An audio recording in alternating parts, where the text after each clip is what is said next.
Hello, origami enthusiasts. Today we are reviewing A Tale of Paper, a game that comes to us from Open House Games. I played this game on the PlayStation 4, where it is currently available. It is also set to come out on Steam sometime early next year, though they don't have an exact release date at this time. At the time of this review, the price of A Tale of Paper is $14.99.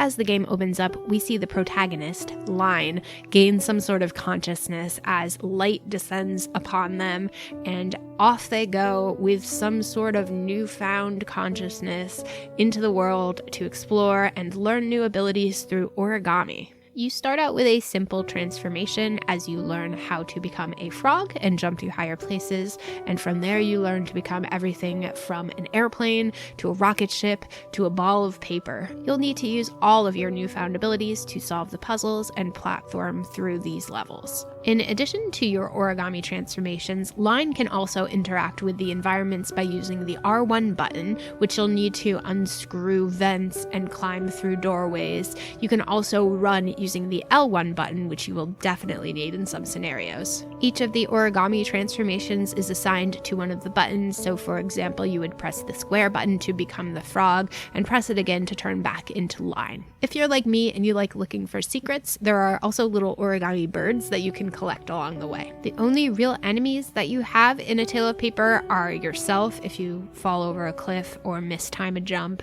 There's also Roombas that you have to look out for, the little self-driving vacuum cleaners. That's enemy number one in this game. And then, of course, water, because you're paper. This game is essentially platforming and puzzle solving 101. There's nothing overly complicated here. There was maybe one point in time that I got stuck for a few minutes, but ultimately everything is solvable and simple enough that a younger audience could play this game, but an older audience can definitely appreciate the mechanics. I do have to say that the jumping when it comes to platforming isn't always the greatest. Sometimes it was a little bit hard to see where your character would land, and some of the environments were very dark. And I know the main character has a little light that is meant to help you kind of illuminate where the jump is going to land, but you just couldn't always see it. Really a minor complaint though, and perhaps one that stems from playing too many other platformers in the past and just kind of acclimating myself to how those games played, and this took a little bit of an adjustment. And speaking of platformers past, this one even has a little nod to old Crash Bandicoot games with a chase scene where you're running towards the screen, which I appreciated. Now, enough about how this game plays, let's talk about how it looks. It's so cute. It's adorable. I love how the main character looks like a little origami creature.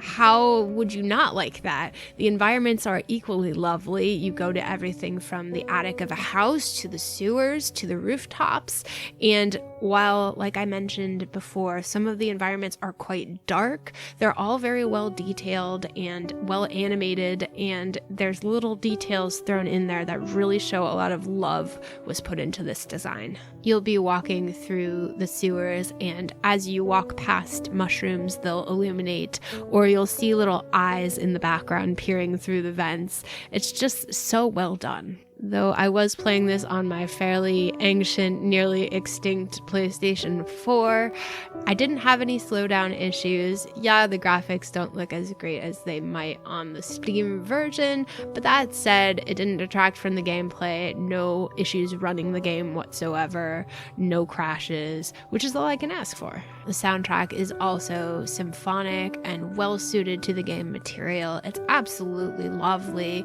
I'll be totally real with you, I play a lot of games these days, and a lot of times I have to go back and listen to the game as I'm doing the review so I can talk about what the soundtrack sounded like.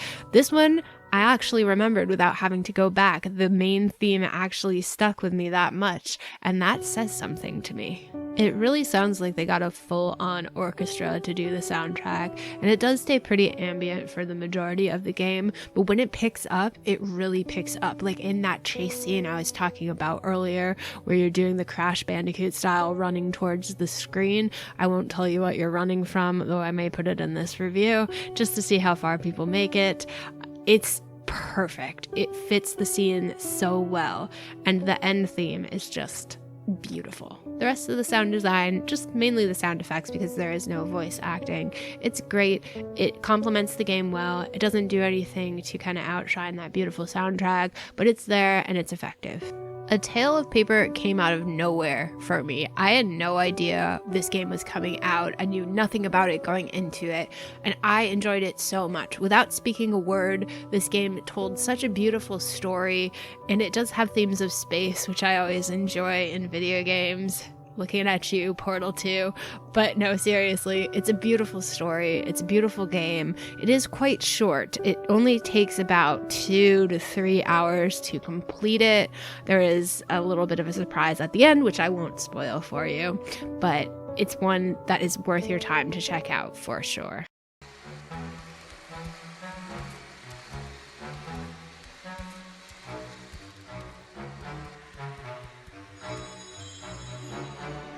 Thank you so much for checking out our review of A Tale of Paper. If you liked this video, hit the subscribe button below so you could follow all of our reviews and previews.